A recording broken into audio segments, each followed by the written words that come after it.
waxaana ku sugannahay laboorkii magaalada caasimada labaad ee ka dambeeyay waddanka Sweden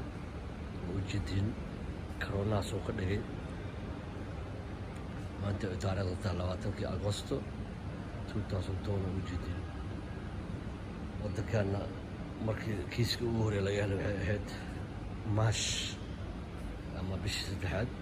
hadda waxaa ugu jiraa bishii sideedaad marka waa 5 bilood oo waxaan ku jirnay alxamdulilah rabbil caalamiin ilaahay xaalkiisa og yahay laakiin alle waa ka badbaadnay inta musul ala ka baadi ujeedin laboorkina ayaamahan baa la furay laakiin dadkii weli cabsiya ku jirto way baxayaan jeekinka meesha wax laga baranaya waa kaas male salaf sifiiska male dadkii male shaqaale badan waa la kala buriyay ujeedda meesha inta kabin ahayd fiiri ilaa iyo waxay ahayd 28 oo halkii qaybna ay ka shaqeynayso ugu yaraan 3 qof waa fahmi kartaa marka hore malaysa markaa ka shaqeynaya keliya 1 qof halkaas qof keliya shaqeynaya intii kale waxaa lalahay guryihiina kala aada dad ma leh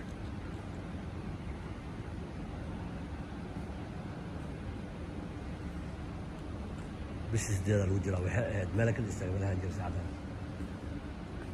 ujeedin ifirtimi shad dhan waa noqdeen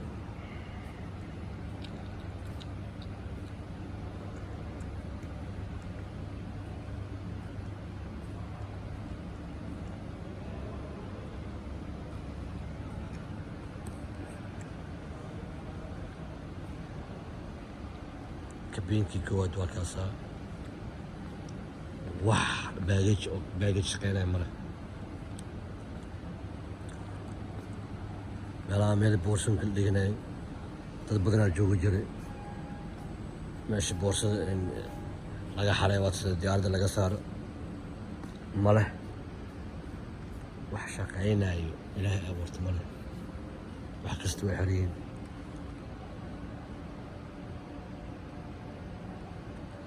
dhibaatooyinka uu geystay corona oo ujeedin ya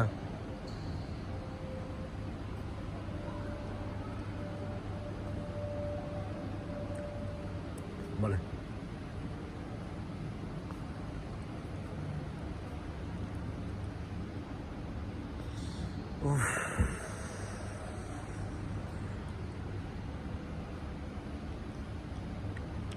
إلهي عافاد الله جالسي عماد له أنت كده من إلهي عافاد المسي جالسي القصة وجهنا سدح صومال إسكا أيضا نوفاي مثل الله اللي مكاننا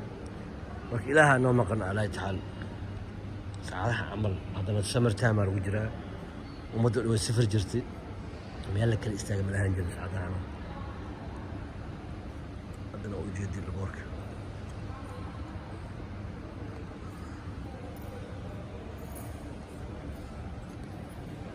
يعني سود دقاي وحكى على العباد سود دقاي عطاها على العباد بعيسى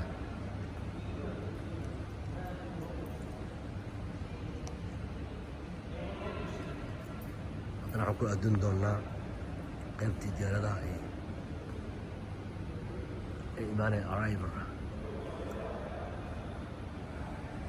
ديارة سود دقتي وحا قدم بيسي waxaa ugu dambeyso 4 saac 22:45